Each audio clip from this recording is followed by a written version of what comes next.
Welcome to the Witness and Persecution podcast with Nik and Ruth Ripken, where we equip you with biblical principles and truths and practices learned from believers in persecution to help you cross the street and cross the oceans with the good news of Jesus Christ. I'm your host, Anthony Ball. We have a very special podcast episode today. We're actually joined by Nik and Ruth. Ruth is obviously the better half of all of this.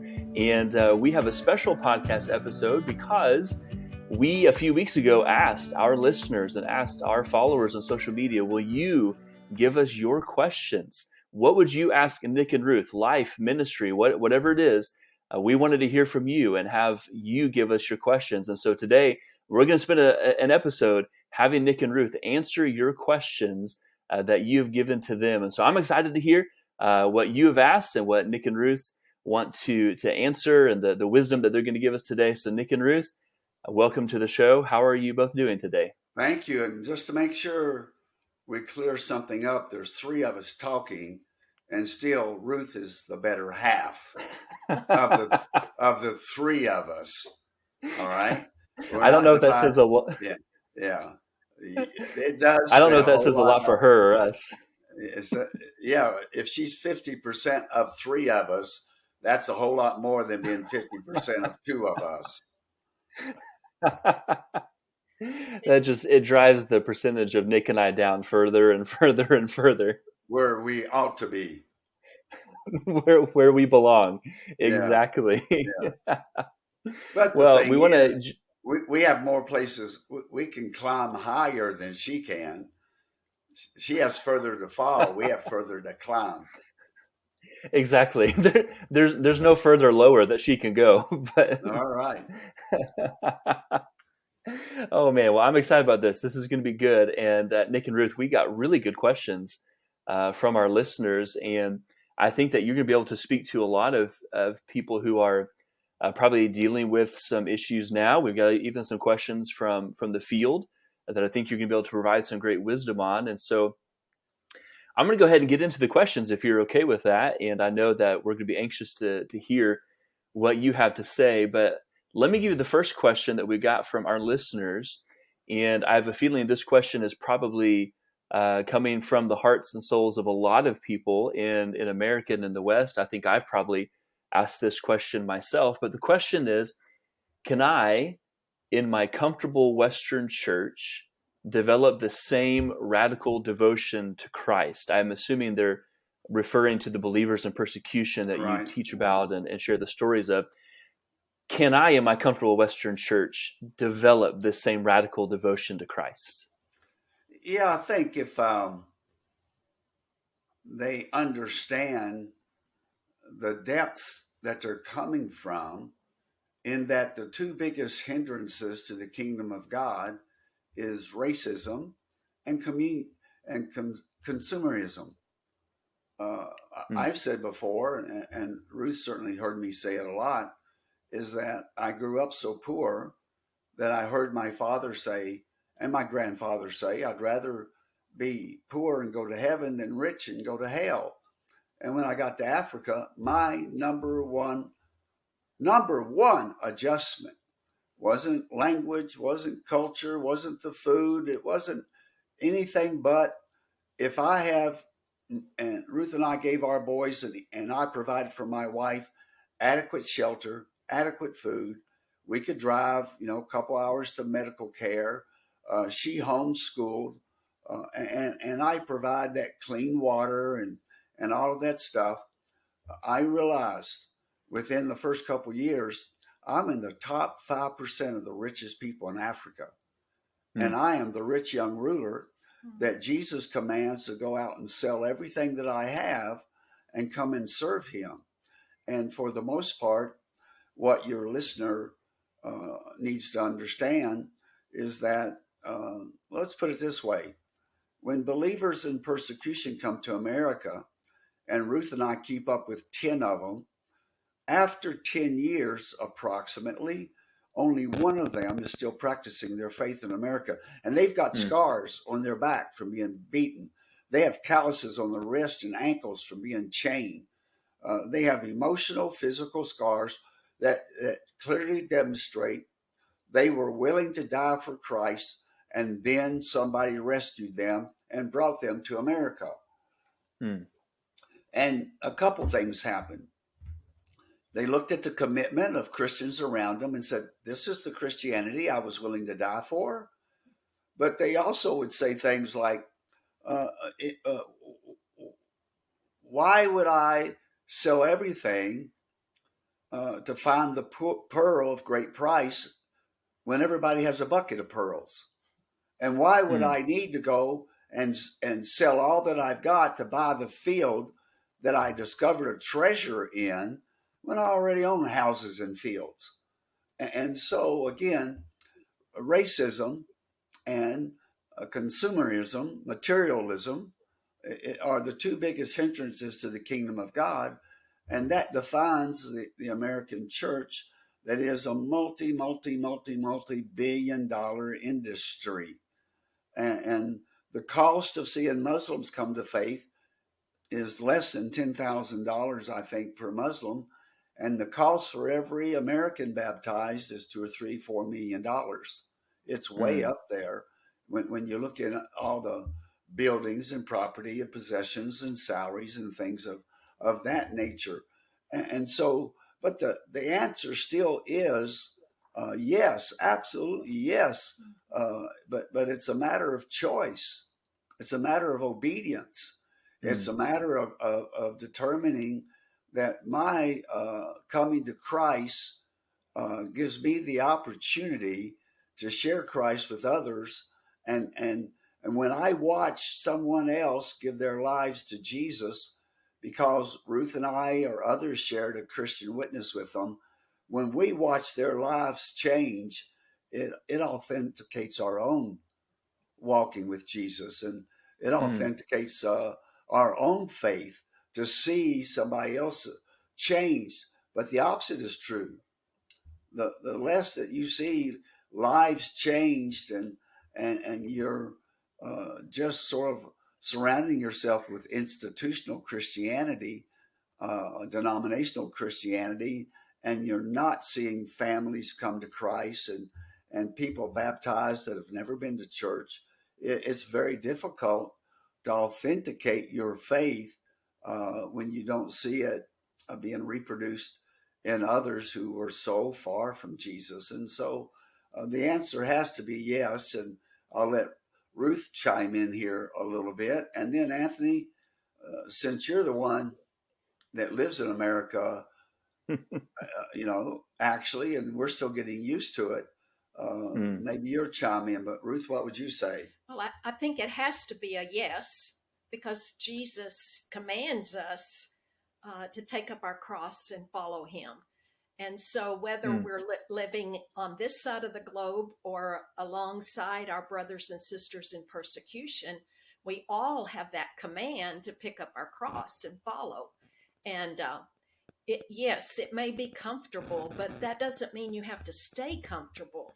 You can do things outside the walls of your church that can help you um, do something that's very uncomfortable to you so that you can experience a boldness that Christ Hmm. gives when you're walking um, a- alongside people who don't know Christ. And as Nick was saying, watching someone turn their life over to Christ, that can radically change you and you will never be the same.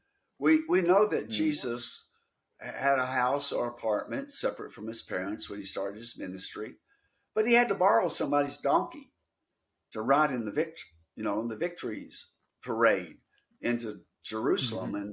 and he had whatever clothes that he could carry with him as he went to Judea and Samaria, and it was obvious that they caught their fish in order to feed themselves, and they had to live on the generosity of the women who followed him. That said they brought all of their earthly goods, and they gave them to Christ's ministry.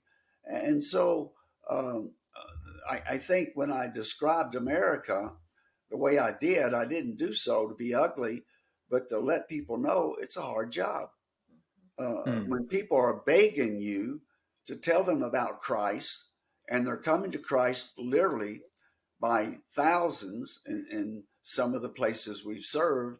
Uh, that just does something. Your soul is singing all the time when you're from a culture where 93% of the people baptized were born in the church. Um, that that is to be expected, and it doesn't. And while we rejoice over those that are true salvations, it's still very difficult to watch as a lot of these baptisms become teenagers and high school students and see them no longer continue in the faith. Mm. No, I think that's exactly right. And I think in my experience, one of the things that I've seen, how can I develop the same radical devotion or obedience? You guys are exactly right, because we're commanded, and I think from an American perspective, sometimes we feel like we see these believers' persecution. It's in a far off land. It's very ethereal. It's hard to grasp, and so it's just this otherworldly concept almost. But what are they doing? They're doing the same things that Christ commanded us to do. They're going across the street. They're taking Jesus to their neighbors and to their friends, and so I would totally agree with that. Of course, you can develop that. It doesn't mean it's easy, and Right. like Nick said, it is a little bit harder in the American context, the American church, but we do get to take the command of Jesus seriously. Mhm. And I think one of my biggest disappointments is watching some of my colleagues retire and come back to America. And because they can't Mm. figure out how to do what they were doing overseas, it's within a year, they're back within denominational church culture, and it's like they haven't been overseas. Mm. Others of them come back and they do house groups, and they are focusing on people who have no church experience, and they're focusing on families and reaching families, and they're doing something that's uh, closer to the New Testament model of Cornelius and his household, the Philippian jailer and their household, and Crispus and Lydia and their household, rather than the buildings, because the way Christianity grows is not by bigger congregations, it's by more and more and more and more congregations, Mm. and generally in houses. And if you have an Acts 2 and Acts 4 experience locally, we don't have any place to house them. And if Acts 2 and Yeah. Acts 4 became common, where people are giving their lives to Christ by the tens of thousands, we can't build buildings fast enough to house them. And so there are biblical ways of witnessing and being fervent about that, and also biblical ways of having a place to meet that doesn't involve, uh, uh, very expensive buildings, but we have developed a faith system that the functions of the body of Christ have to be done by ordained clergy, and ordained clergy have to make a living, and therefore that requires.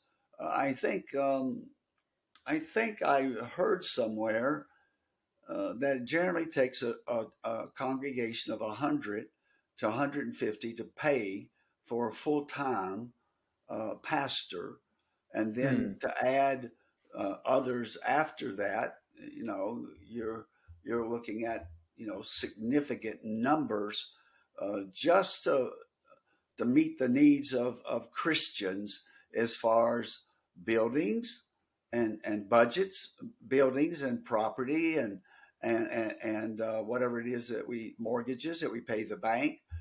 So church budgets are three things: it's properties and buildings and mortgages, it's staff salaries, and it's programs for those who are already in church.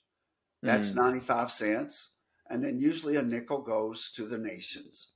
And so Mm. it's just hard up and down the scale, but it has to be done deliberately. What we do with our seminary students, where we teach, Anthony, one of the finals that they can take is a case study that you're going to take the Great Commission in Matthew 28 and Acts 1:8 seriously. And Jesus said, you are commanded to go to Jerusalem, Judea, Samaria, and the ends of the earth. And we ask seminary students, sometimes other college students mixed in, and there'll be pastors and staff members and missionaries on furlough, those who want to go to the field or planning to go to the field. And so we ask them, if your church that you're attending takes the Great Commission seriously, how would you staff Jerusalem? How would you staff uh, uh, Judea, staff Samaria, staff the ends of the earth? How would you fund it, support it, send it out, train it? And so is to get people off of just thinking about Jerusalem and what it would take to reach the ends of the earth and turn people loose. And so it Mm. can be done, but it has to be done with intentionality. And it has to be done believing that every Muslim soul, every Buddhist, every Hindu, every communist soul is as important to God as any Western soul or any American soul or any Mm. Bible Belt soul. And so the racism and the materialism are big hindrances that we have to crucify at times in order to move on and live the type of life that believers in persecution do. You see, the persecutors have been stupid in some places, very, very foolish, and taken everything away from them. Mm. And the Chinese have said to us, these were the old line, like Pastor Yao and oh, I'm missing some of the names now. Yeah, Samuel Lamb and others that we were with. They said by the end of 48 and 49, we knew that communists were not going to be happy until every church building was closed, burnt, turned into beer halls and brothels, and they weren't going to be happy until every Christian was dead. So we said, well, since they're going to take our lives anyway, let's not sell them cheap. Let's go out witnessing. Let's go out telling people for Christ. And you know what? They outgrew the communist ability to arrest them and kill them. Mm. They outgrew them. Wow. They out evangelized them. They outloved them. And it really puts a wrench in the communist ability to persecute when the persecutors give their lives to Jesus.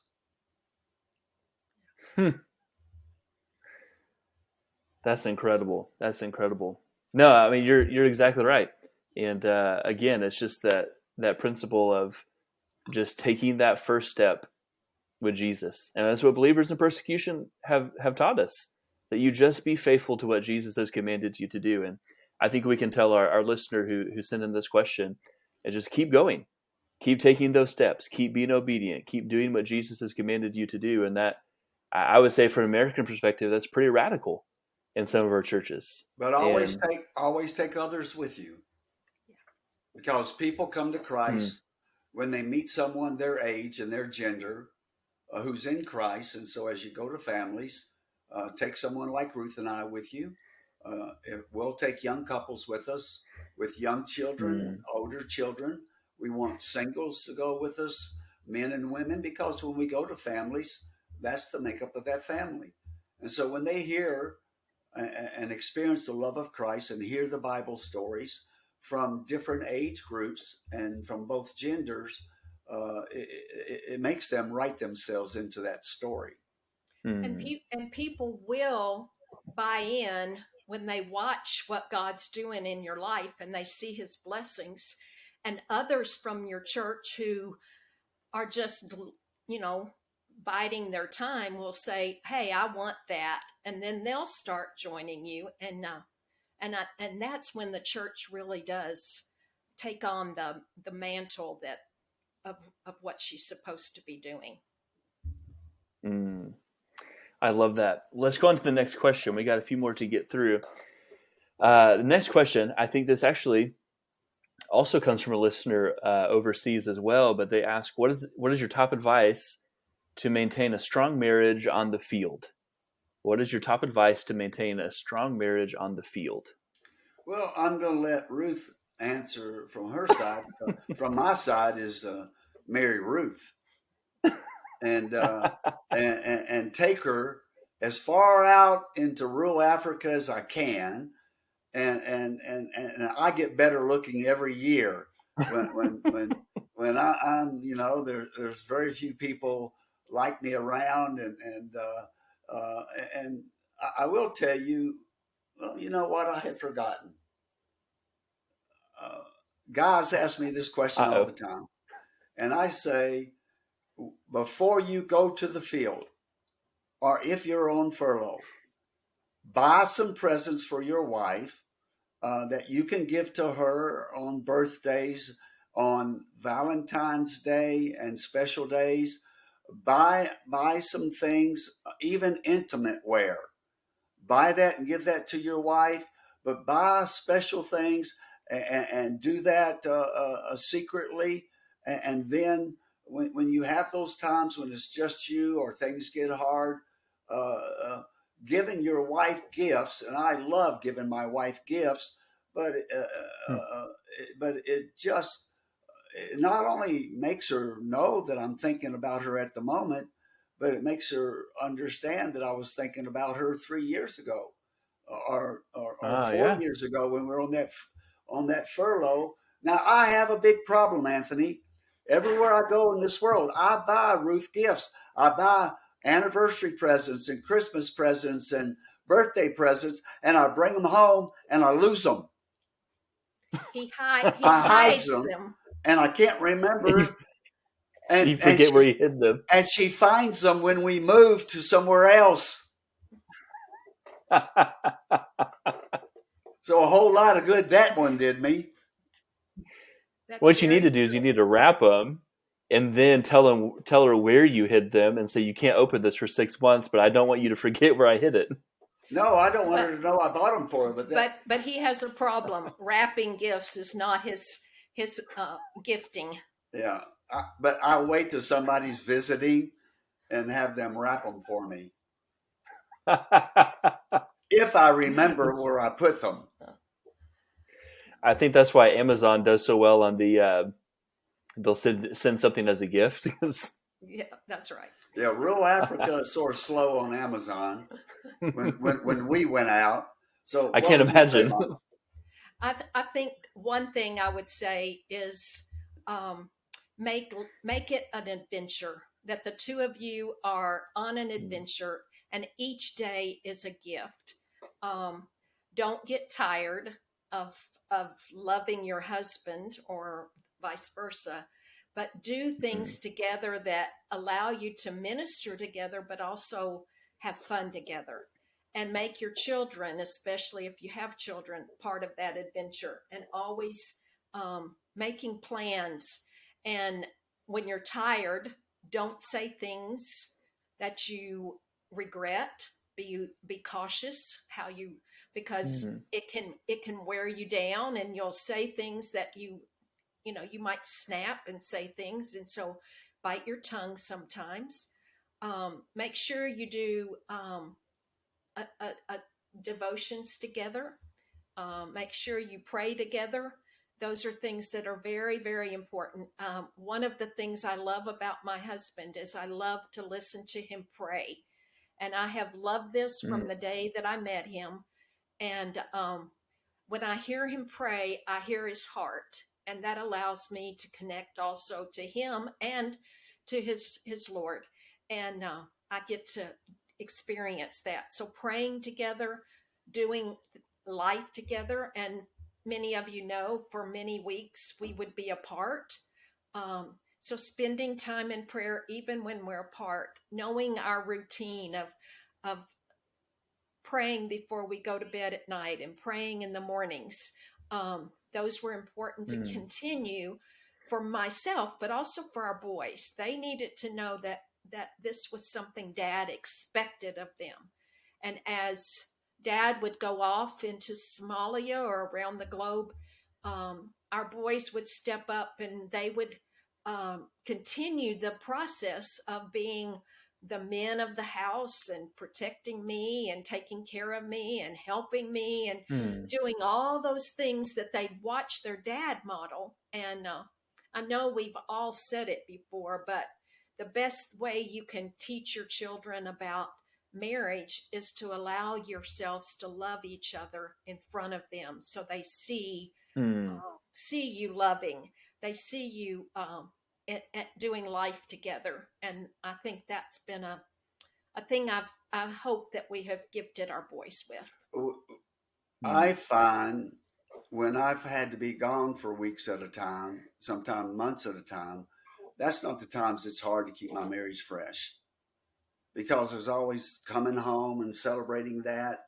And Ruth would Mm. would set up a weekend where we could immediately go away and have someone take care of the boys. But our first 5 years on the mission field, uh, if we were apart a week in 5 years, our first 5 years on the mission field, we were probably together more than most American marriages are together for 25, 30 years. Wow. Because, and now today, uh, uh, we barely, American families barely eat a meal together. And Mm. kids are coming to and from the table, and the TV is on, and all this stuff is, and the sports craze. I mean, to come back to America and find church people not going to church on Sundays because their kids are in a sports tournament, and now Yeah. seeing that pastors are taking personal days because their children are involved in some kind of pageant or sports. This has astounded us. And so that reads into even the first question about being radically sold out to God, and the billions and billions of dollars that we spend on sports for our children, when very few of them will even start sports in high school. Oh, But but yeah. still, but still, when Ruth and I were together, 24 hours a day, 7 days a week, years at a time, that's when I had to really work on keeping our marriage fresh. Mm. She's really And good at this. She is the and better half of this. and sometimes I would just call her, like I went out for groceries or something, and say, and ask her out on a date, or sometime I would just say, can we set up the living room or something like that, and let the boys go with an aunt or an uncle, and have a night together, but you have to be creative about it again, and you have to, I think, premeditatively, especially if you're going to rural places where the shopping Mm. is minor, and take things with you and make sure that you're uh, uh, uh, having each other on your heart, and because otherwise, especially these days with the internet, you can get impure in a heartbeat. Mm. So Absolutely. you got to have your heart focused on the one that you love, the one that you marry, and when you have temptation, run from it and Mm. share it. But I have reveled probably too much in having Ruth to myself on the mission field, and and and having our grandson now 5 days a week for most weeks, and remembering what it was like to have our boys out in the bush and having them 24/7, and and wishing that I'd done some things different with them than I'm doing with our grandson. But it was intensely marriage oriented and parent oriented, because we were all that we had. Mm. Well, I really like that statement. You were all that you had. And I think one of the things that comes to my mind that I know I've heard in different workshops with you all, and you talk about in the past, is it's particularly important for, because this question comes from overseas, it's particularly important for those workers that we all know and love in different parts of the world that are in really, really hard, almost isolated places. You've used the phrase many times, they need a place to pray and a place to play. And so one of the things that I think, even from an American church perspective, we don't think about sometimes. You think about missionary couples and families overseas and on the field. The question specifically was, how do you maintain a strong marriage? I do think it's really important. You've probably seen this in your own life. It's important to have that safety net around you. You've got community and people who are able to take the kids. You've got community who are praying for you, checking up on you, making sure that you're able to live out your marriage and your life the way that you'd like to do. I know that can be hard for people who are in some of these more rural and isolated places around the world. What would you say to some of those people? Maybe they're in a very difficult context. People that I'm sure that you've worked with those kind of people a lot in the past. What would you say to workers like that? I think number one is ask for help. Don't Mm. don't stay isolated. Make sure you have people that check on you, just like you said. Um, and before you even go, have people in the pipeline who will call you and check on you, who will come and see you, who will look at you in your eyes and say, "Hey, I'm just checking to see if you're healthy." Um, Mm. and then I think the thing that Nick and I realized is often you get on the edge of the world, and you don't have anywhere to go play and pray, like you said. And so Hmm. you don't worship, and you don't lead your family in worship, or it becomes so routine that it's not helping you. Or you have no place to take vacation. You have to save money, thousands of dollars, to get on an airplane and take your family somewhere where you can Mm. actually have some vacation. And so how do you Yeah. how do you build into the system before you even get to that um, place that's isolated, that these people every month or every few weeks are going to call and check on you, and they're going to schedule a time when they come out and they take your kids, watch your kids and say, "Get out of here, here's money, go have a vacation, go spend time together, go retreat." um, Mm. and they'll love on our children, because sometimes our children are hard to love on, and they'll take over and they'll do things that they'll our kids will listen to them probably more than they listen to us. And so building that before you go to the field is very important. And if churches would grasp the task that is before them, they'll offer these things even if somebody hasn't built it into the system. And Mm. I especially we learned in Somalia, we'd bring out a counselor that we knew and trusted to meet with our Somali team, and we would take a week once a year to just meet for 7 days on strategy. We'd go to somewhere really nice, and let that place take care of us. But we're just going to work on strategy. But then 1 week a year, we're going to feed ourselves. And we would have a trained, trusted counselor come out, sometimes a couple, sometimes by themselves. And the first year, our Somali team said, "You're making us see a counselor?" And it was such a wonderful experience. The second year, they said, when they all came out, "What time on the schedule do you have us to see the counselor?"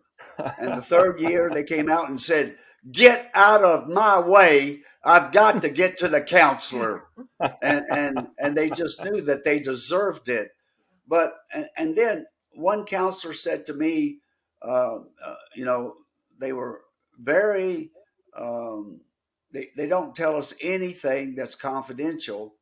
But one couple that was struggling a little bit, and he knew I needed this in my toolbox, along with, he knew that I would tell Ruth. He said, "Nik, you need to remind your men on the mission field," and I think this would be true of men everywhere, that intimacy at night with your spouse starts at the breakfast table. Mm. That's really good. You know, and so keeping that in mind, and always looking with love in your eyes, and yet the generation of men your age and younger has it much worse than I did. But if someone hasn't said it to the men in your church and around you, is that when it comes to the stuff that's on the internet and the dressed up pornography that's out there, there's not a wife on the mission field or in ministry along with her husband that can compete with that stuff. Yeah, And that gets in your mind and that gets in your heart. And so it's not only what you do, it's what you don't do. that's exactly right. It's not only what you bring in to consume in your house, it's also the trash that you take out. And you don't bring the trash back in. You get rid of it. But you build on good marriages, and a lot of mission agencies do a good job of making sure that you're strong as you go out. But you'll learn a lot from your national brothers and sisters, and you'll see a lot of them that have very little in the way of the goods of this earth. We've probably been a part of 100 weddings in rural Africa, and where families marry families, and they really check one another out, and they want to know the quality of Christianity that's from one village to the other village before they match their sons and daughters. And out of those hundreds of weddings, we don't know a single one that ended in a divorce. Wow, that's incredible. And if you're from a church culture that divorce in your church is the same percentage it is outside the church, you need to talk to Jesus. You probably need to believe in Jesus and get your heart right with him. But we're passionate. Let me give you something I've never said. Uh-oh, we're ready for it. We noticed back in the day, and sadly, the world's caught up with us, but young men who were extremely gifted would come work with us in the most isolated places in Africa and North Africa and Middle East, where the internet was almost non-existent, and it was their way of dealing with pornography because they couldn't download pictures. Where we lived in Ethiopia for a long time, it's changed now. But if you want to download a financial form or a photograph that your family was sending you, well, just turn your computer on, plug it into the telephone, do that old hookup, go do breakfast, do your devotions, go out and exercise, and come back, and something is starting to load on the bottom of the screen, and then it's going to kick you off. But what we found was when these single young men, especially, returned to the mission field with a wife, when she became pregnant with their first child and became unavailable to him, and she's not feeling good about herself, and her feet are swelling, and you know what women mentally, emotionally, and physically go through to bear a child. Her husband will find a way to get on the internet, and she'll catch him watching that stuff. And you can imagine what it does to that marriage. And so Ruth and I had a practice our last 10 years or so in the mission field as speeds got higher, whether they were from Assemblies of God or Baptists or Campus Crusade, YWAM, whether they were with Mennonites, it doesn't matter. If a young couple that we knew had in our house were pregnant with their first child, I would just go out and have coffee with that guy and say, you know, I don't know you from Adam, but if you've ever had problem with bad stuff on the internet, Satan's after you. Now that your wife's pregnant with your first child, Satan is after you. And if you've ever had trouble with those images, then you go home today and talk to your wife. If you've never talked to her, especially, you go home and talk to her and tell her the attack that you're under, and then call us. And tomorrow night you come to our house and you'll have a meal with Nik and Ruth, and we'll make a plan. Anthony, 100% of young couples took us up on it. Praise God. Wow. That shows you what a problem it is, but it also shows you Yeah, that the body can take care of each other, and we can fix exactly this. right. We can fix this. And, and, Yeah. and yet, and yet, have you ever heard of that in church where you're from? I've never heard of that before. It's so I doable. legitimately have not. You're doing weddings, we're doing weddings, and by the time that first baby's coming around, that Sunday school teacher, that deacon, that man, Mm, that couple that should be mentoring that young couple, or the pastor that married them, it's just a great opportunity without any judgment or any condemnation, just saying, hey, this is endemic in America, uh, and I know that since you're in Christ, you want to have a Christian marriage. Now that your wife's pregnant, buddy, your TV is full of this stuff. You don't mm, have to get on the internet. You just have to be on one of the TV plans, and the PG-13 and the R stuff and the mature audiences it'll just come on, and you won't even be expecting it to come on. that's And exactly so, right. so what keeps your marriage pure and fresh in America will travel well with you. Uh, Mm, but I'm not sure we're doing a good job of it in America. And so, thank you for the question. It gives us a chance to reinvest in those that blessed us and sent us out. mm. That's good. And I love that because that's something you say many, many times that what you do now at, in your home and your local community is what you're going to export if you go overseas.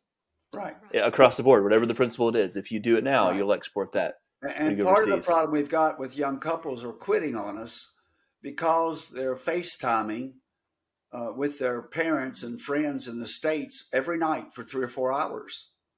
And they quit and Mm. go home because they don't Oh, build them deep friends on the mission field, both nationals as well as Westerners.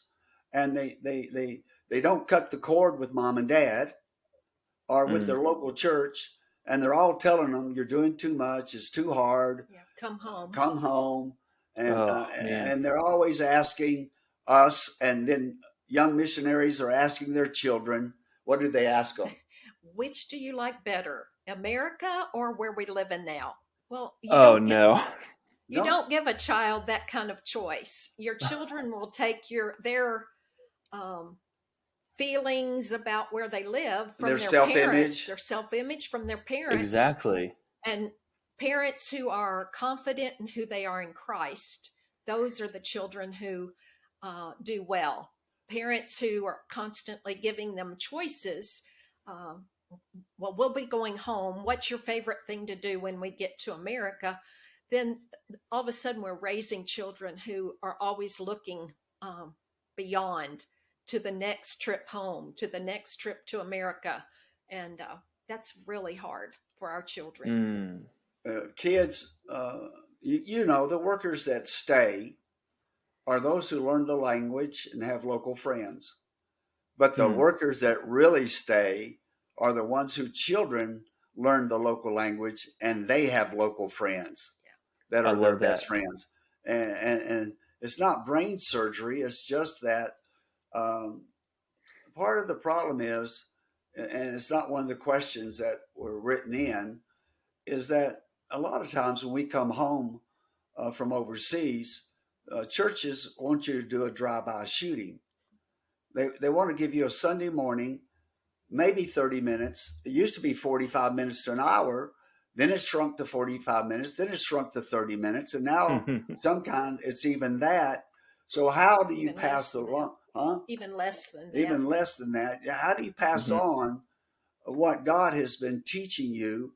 And how do you even introduce them to the nations in a Sunday morning service? So Ruth and I don't do it.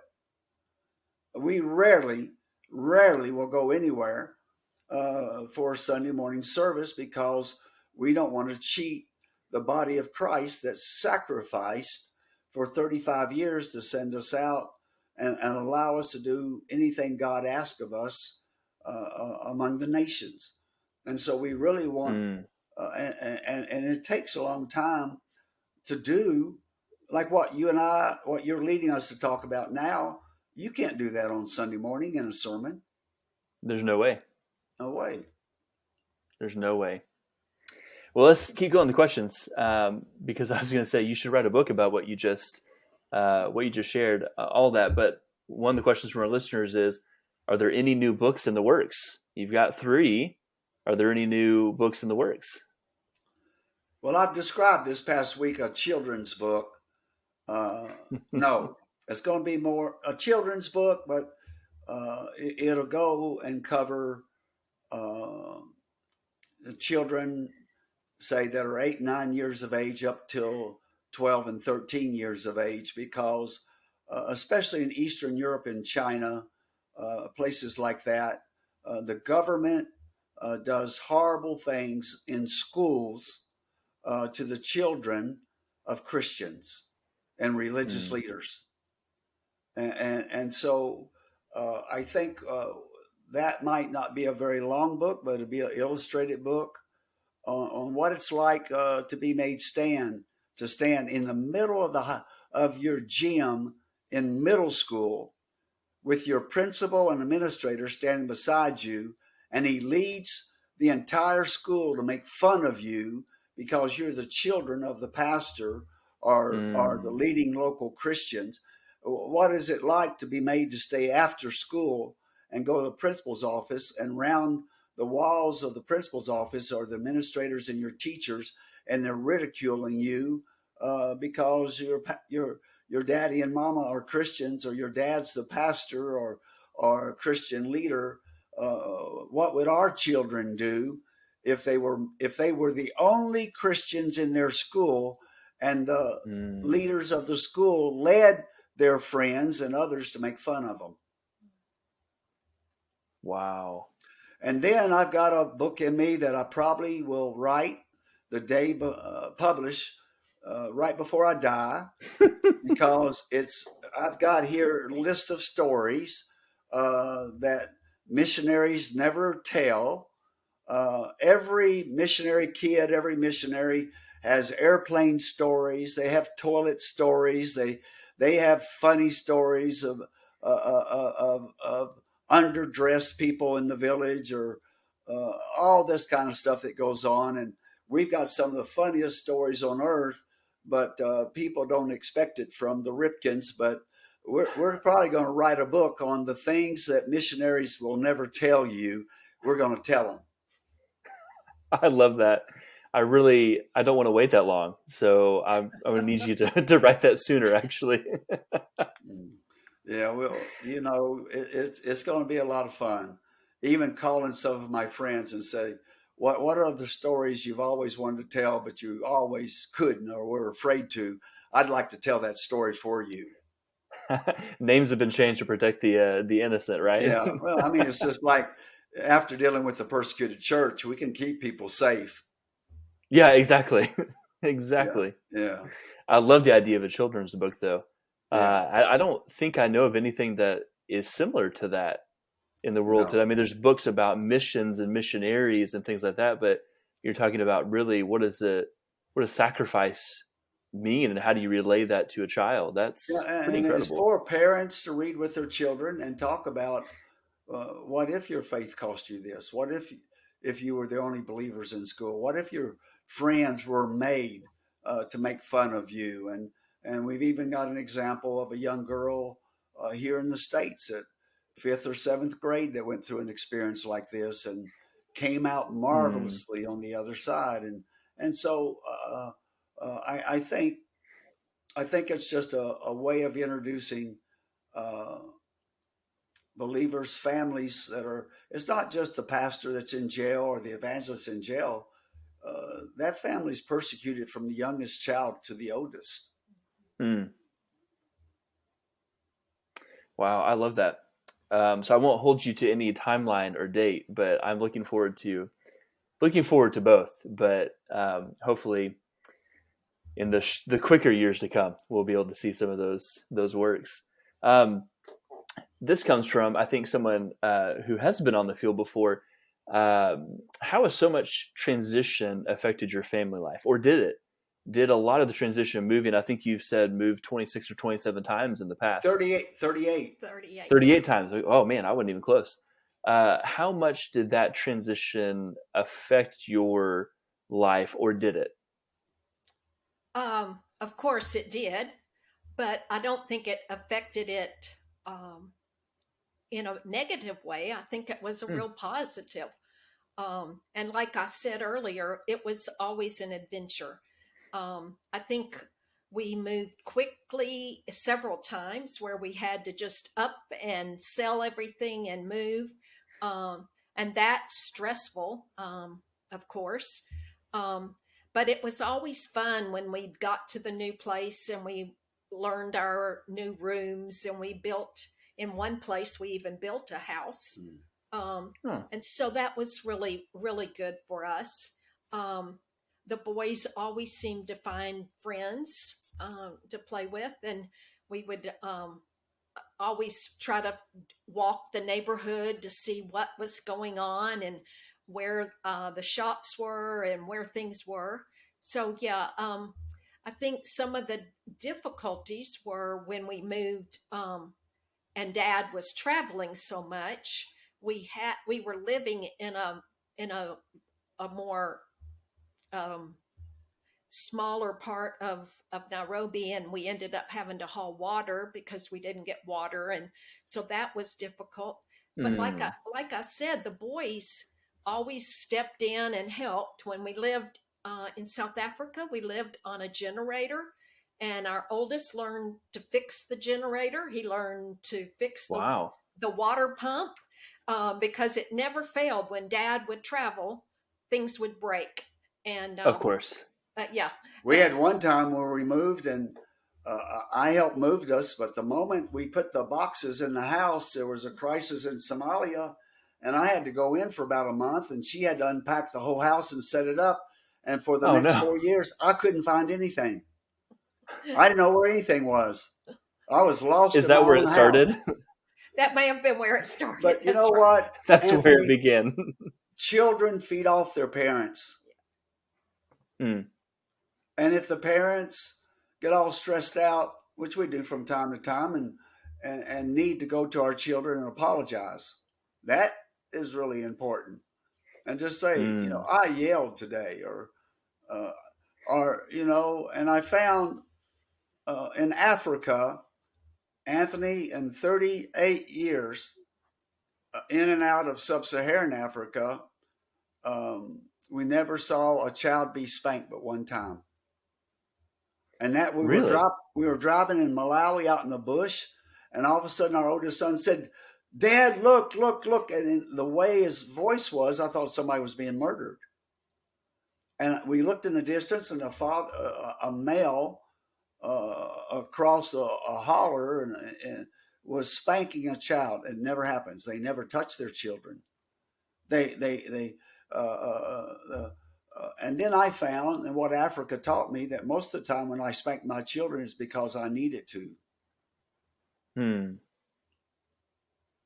It wasn't that it was something that helped correct their behavior. It was just something I needed to do because I was having a bad day, and maybe they were being loud, and but see, Africans don't discipline their children. What do we discipline our children over? They don't eat all their food. They don't put their clothes away. Well, we've never, ever met a real African kid that doesn't go to bed hungry.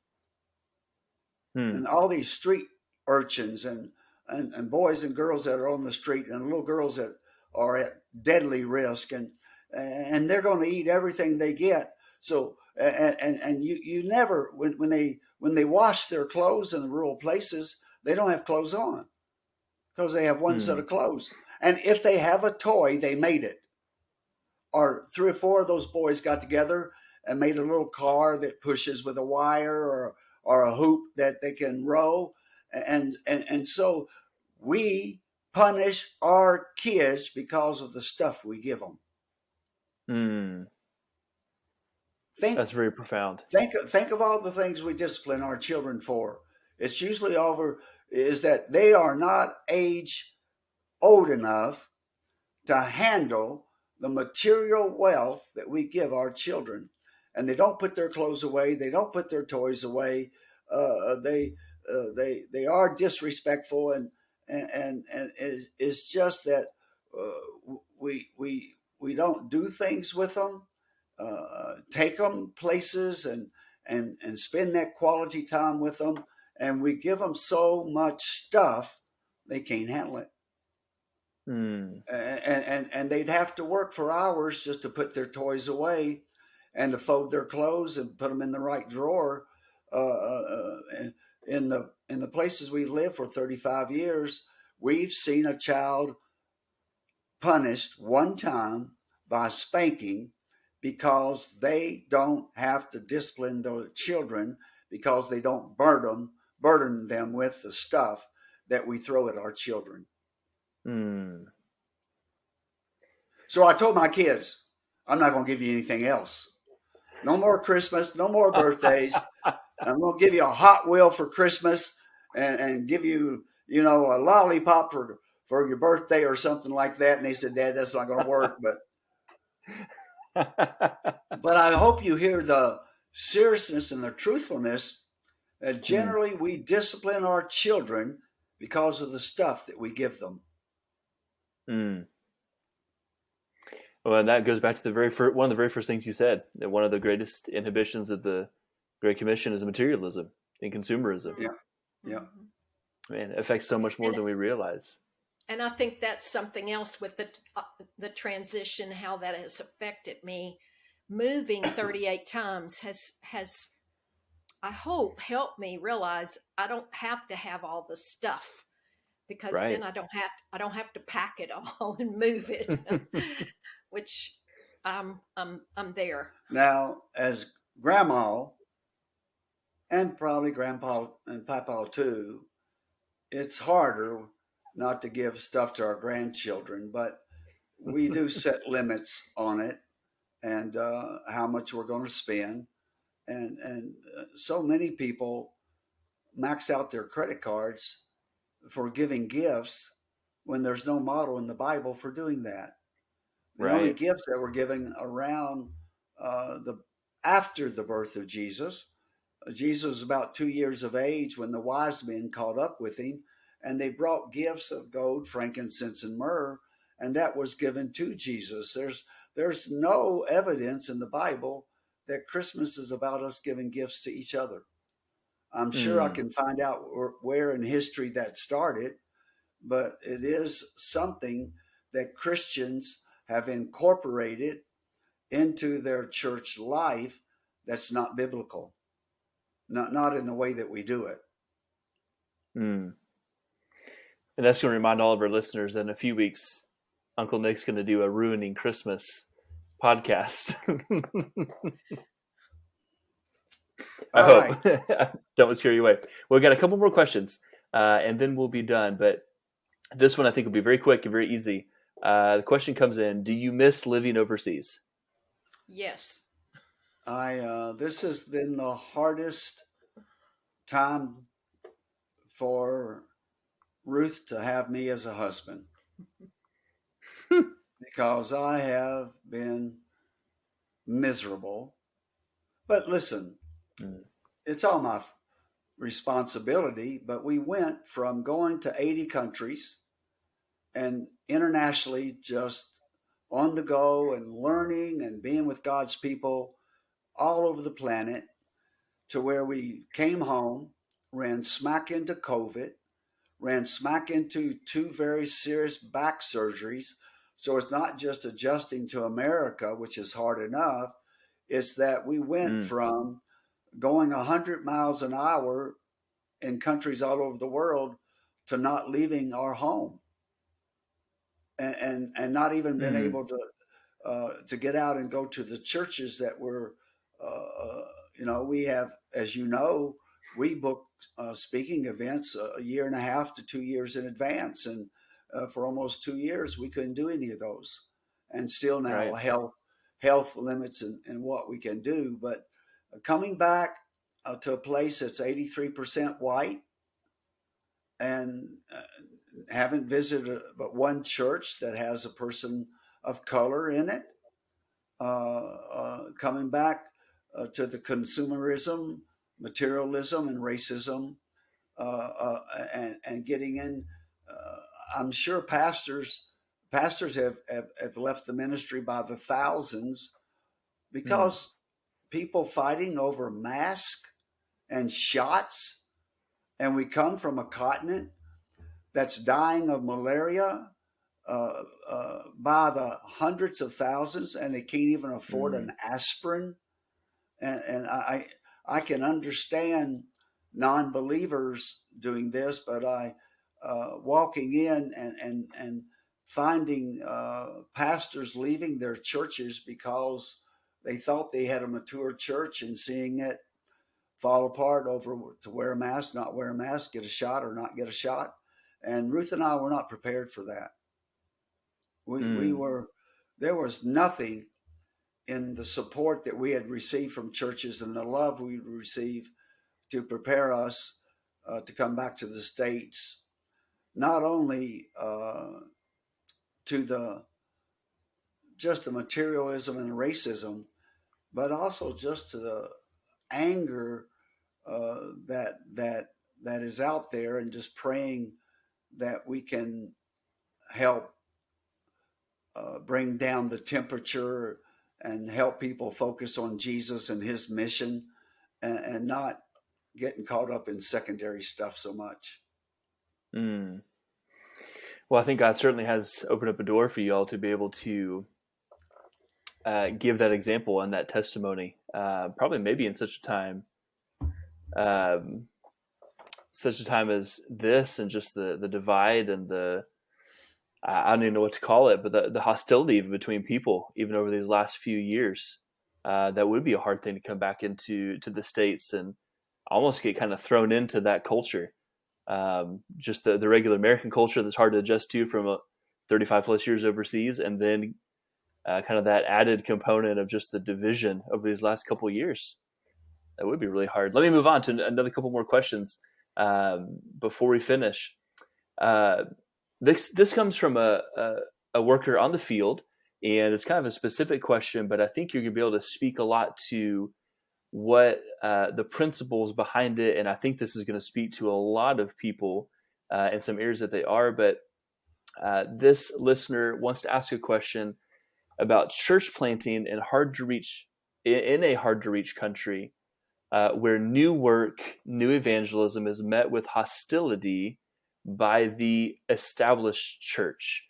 So it's a place that already experiences persecution, that already experiences hostility for followers of Jesus, and yet there are established churches that are hostile to new work. They're territorial, is what they have said. They're hostile to those who are trying to reach new people. How do you address that? Because I would imagine that where this question comes from, there are other places around the world where we might see the exact same thing. We might even see it in the States if we think about it. How do we address that question? I'm going to come in the back door, but I think I'll make it the front door before we're finished. The hardest place to go on earth to share the gospel, Jesus said, go to Jerusalem, go to Judea, go to Samaria, go to the ends of the earth. And of course, we have people by the hundreds of thousands that are going on a mission trip every year to South America, to Sub-Saharan Africa, all over the world. They'll go, and we will write a letter, or we come back home and call and thank that pastor of the church for where that volunteer came out and served with us so well. And he said they don't come half the time, or they've never given any tithe to the church, or they won't go across the street and share Christ. And but Mm, the point I want to make is the hardest place on the planet to be a witness is Judea, because the way I look at Judea, it's generally, you don't have to learn language, but it's generally the next race of people. And for most people that look like you and I and Ruth, it would probably be African Americans. Mm-hmm. And so what I know to be true is that billions of dollars is is being used a year by well-meaning Christians to subsidize the existing church in Pakistan, in Egypt, in Jordan, all over the world, in India especially, because what Christians will often tell us, Christian businessmen, well, of course, people that live next to Hindus, Buddhists, communists, and especially Islam, they know those people, and it is so much more inexpensive to fund local people to reach their neighbors than it is to send folks internationally. Well, the issue is it's not happening for the most part. Uh, uh, People will evangelize and plant church if you pay them. But what Ruth and I have found, especially in Africa and also in India, that those who are being paid. Now, if you're a businessman, here's what we ask you to do. If there's somebody you want to support, go be with that person, walk with that person, visit with that person, let them make a business plan. Let them give you a financial accounting at the end of the year, just like we always have to do. Uh, Mm-hmm. uh, Go when they're expecting you and go when they're not expecting you. Because it breaks my heart that 90% of all baptisms reported by local people that are supported by Westerners, you can discount. Mm. You can discount Wow. 90%. And I often say to businessmen, especially if you ran your business the way you're given to the Christian mission world, how many years would your business last? And they say, oh, it died 1 year. Well, why would you do less with God's kingdom and God's Mm. resources? And the thing that I've seen is that, and there's real reasons for it, especially in the world of Islam, why local Christians don't reach out to the next people group around them.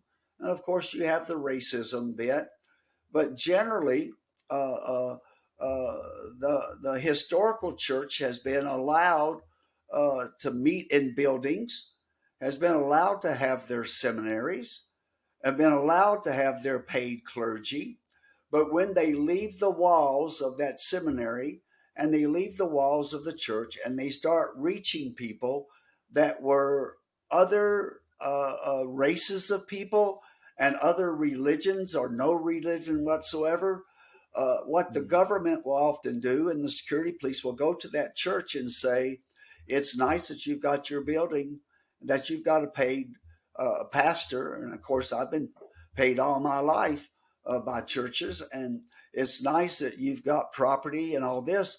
But if you continue letting those Muslims and those Buddhists and those Hindus and those communists come into your church building, we're gonna close you down.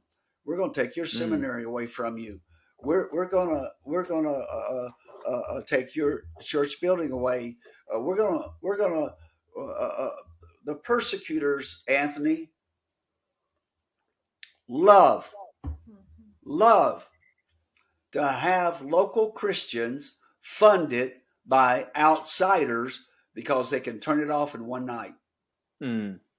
They That's can right. stop it from coming through the banks. They can stop it from coming through the mail. One prime minister right now in one of the largest countries on earth turned, there was a child adoption program, and he turned 200 and some thousand children into the street. But he, and that same day he kicked out that organization that worked with those children and that got sponsors in the Western world. He kicked them out, wouldn't let them bring any more money in, put those children in the street, and then told 200 and a quarter of a million children, oh, see, we told you never could trust those Westerners. You never could trust their Mm. money. And of course, they're not going to tell them that they kicked them out and they stopped their bank accounts. But it's deeper than that. It's much deeper than that. I have been, we have taught our material that we learned from Believers in Persecution for 5 days at a time in churches that exist in the midst of Islam. And as we listen to them and we ask them and learn from them why they're not reaching the majority people in the midst, they say, Ripken, you don't understand. You're from a Christian country. And if it's not a Christian country, it's a very strongly Christian influenced country. Your pagans, your non Christians are part time pagans. Our pagans are full time pagans. And our pagans, they are so lost, they cannot be saved even by the blood of Jesus Christ. And Mm. by the way, uh, we don't want to go to heaven with them. We don't want them in the kingdom of Mm. God. They Wow. and their ancestors and their religion has so persecuted us and has listen, I have known Christian girls. Ruth knows better than I. Tell them what you know has happened to Christian girls in some of these environments. Well, in many places, they're kidnapped and married off to a man, a Muslim man, Mm. and they're never seen again by their parents. When they have children, the grandparents have no clue, and so I think Mm. that it's real, and these parents are struggle with the reality that they will never see their daughter again. In one large Mm. Muslim country, a pastor told me 30 in his denomination alone, 30 of their daughters, and they focus on the daughters of the clergy, and Mm. have been have married Muslim men. They've been given perfume, jewelry, even cars, and then once they have married Muslim men, they disappear, and their parents never see them again, never meet their Wow. grandchildren, and that's been going on Mm. for even before Muhammad was born. It's been going on from the onset of some of the world's religions. And if they were to take your boys, or if you had daughters, and you lose your daughter Mm. generation after generation after generation, and we've known young Christian girls playing with their Muslim girlfriends in the street and being invited over for cookies and the equivalent of Kool-Aid, and going into that Muslim home and been forcibly circumcised Mm. and then sent home with that having been done to them as a 6 and 7 Mm. year old girl. And when the parents report that horrific crime to the police, they say, well, you ought to be thankful to Allah. At least one of your daughters is a Muslim. Mm. Now, how many of your children and how many generations does that have to happen for you to say no more? Mm. And they'll say converts have fooled us in the past. We've seen them come to Christ, and we've helped their children get into better schools. We've helped them get a job, apartment, a house, and they stay with Christianity until they've gotten every material blessing they could from the church, and then they just go back to the majority religion. They said we've been fooled Wow. like that, and how many times do you are you going to be called? Are you going to be fooled? And they say they said it's not cost effective to reach these people. We have to spend hundreds of dollars in these countries to win somebody for Christ, and we have to spend tens of thousands of dollars to see one Muslim come to Christ or one Hindu come to Christ, and then they end up going back to Islam and taking whatever we shared with Mm. them. He said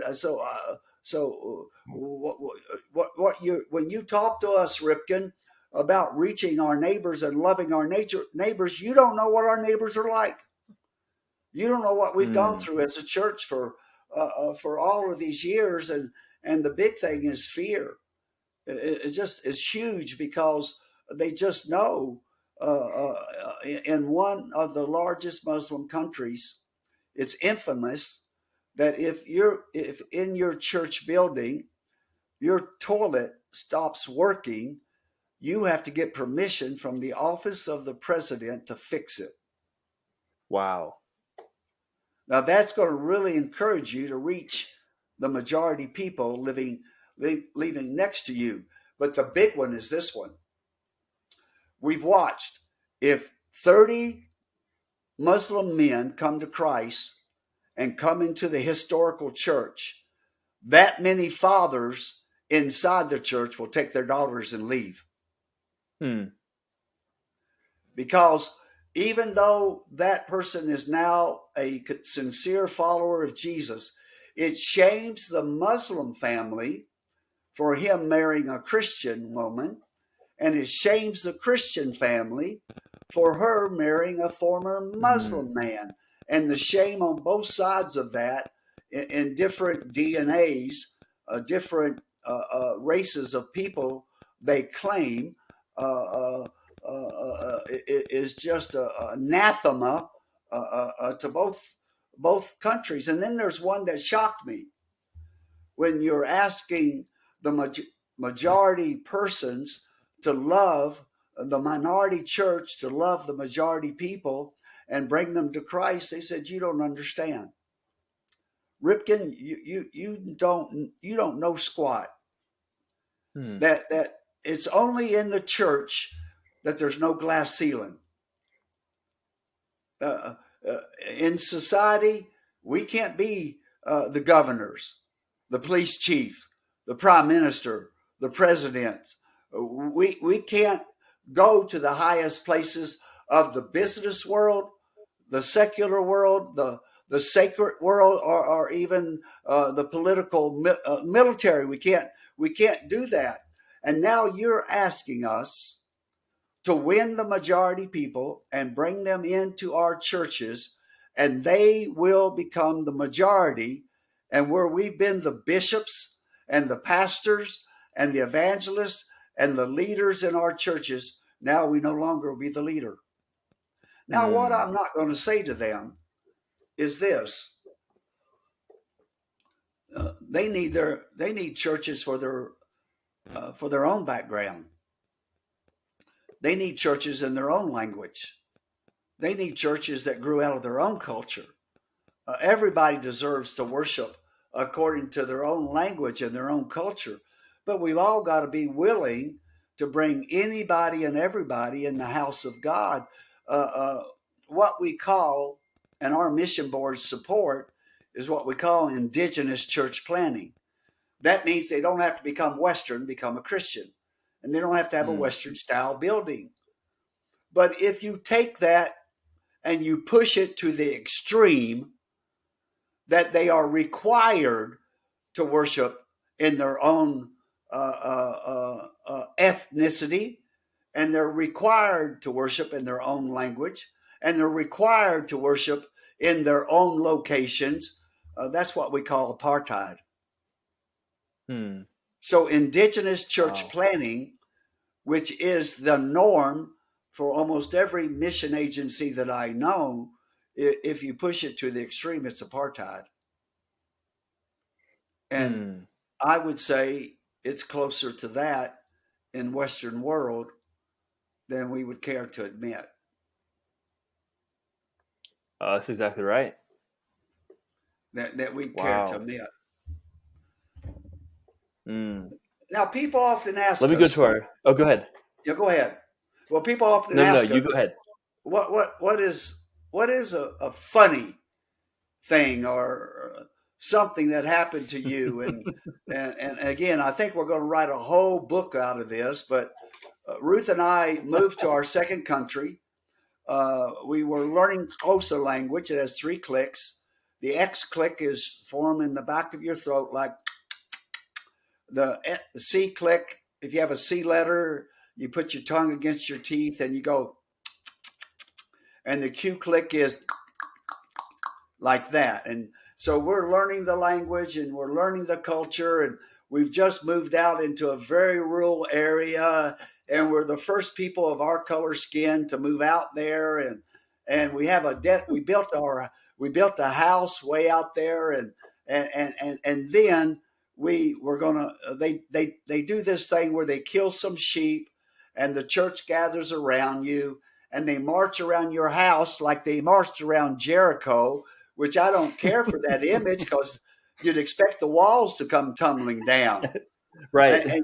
And so you have 30 or 40 people coming and your neighbors, and you kill some sheep, and you walk around, and then you open the house and people are welcomed into it officially for the first time. And we had an older, well-respected pastor, and he put it on the radio, and 300 people shows up. And we had to go out and buy, a dozen goats and about a dozen sheep, and they had to be slaughtered on our property, and we had to put up a great big tent, and 300 people, Christian, non-Christian, showed up.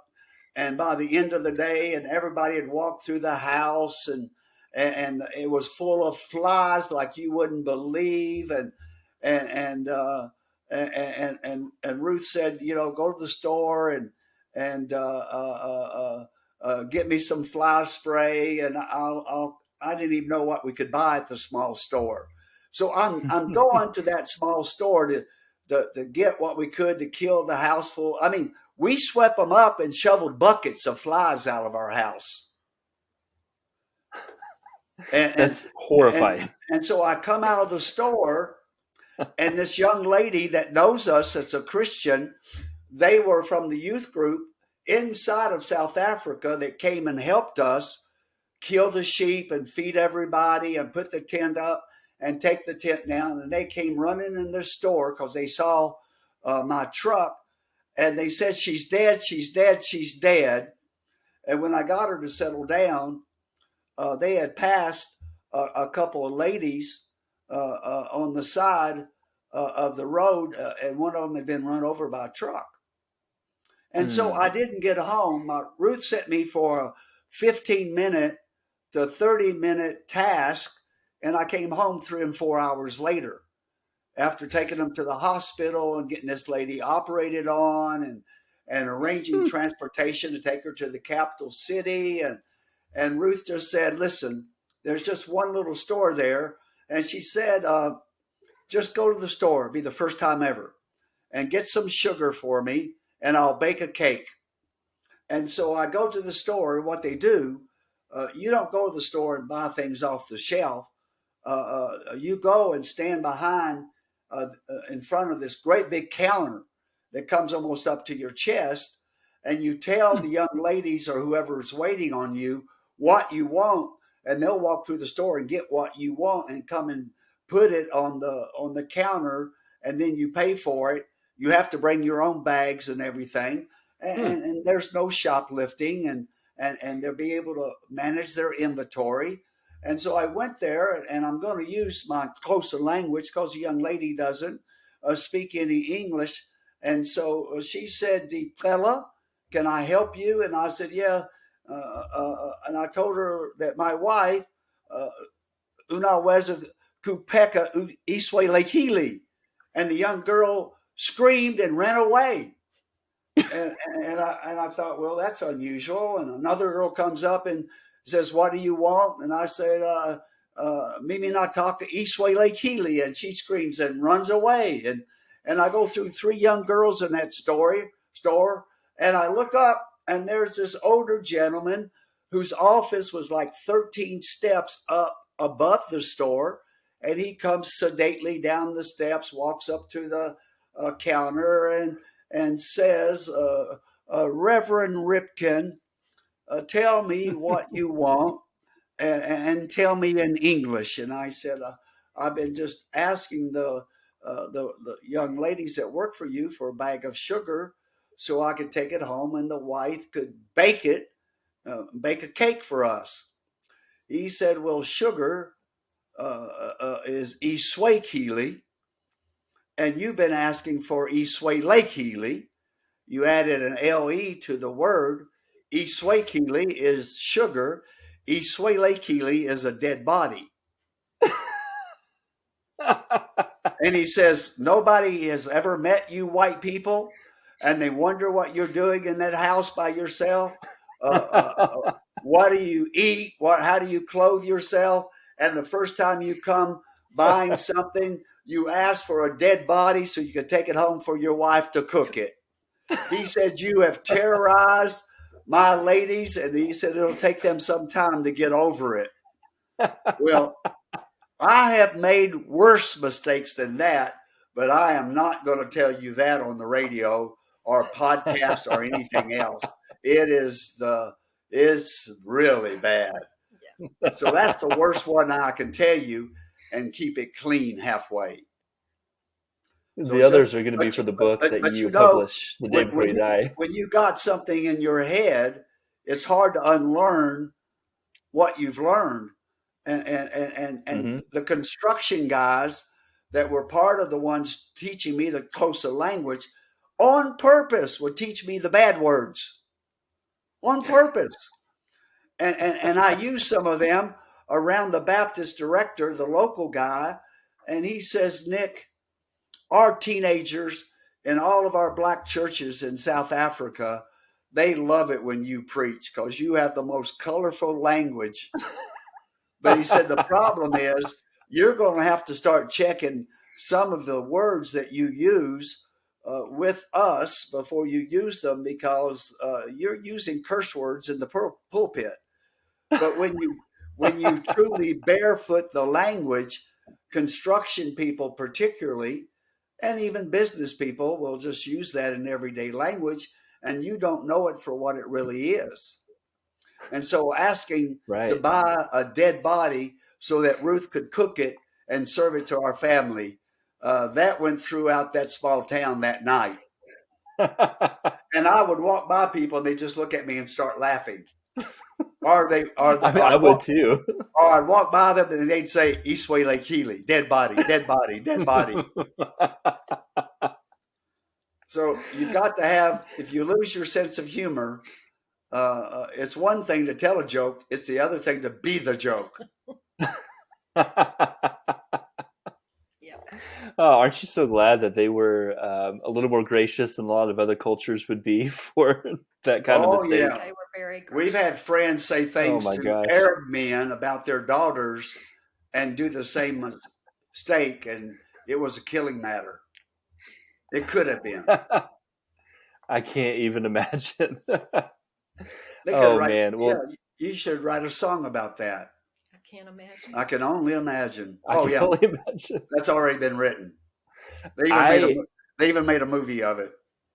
But I think a parody of I Can Only Imagine, chronicling all of your mistakes overseas, I think that could be an award winner, as long as Ruth sings and you don't sing.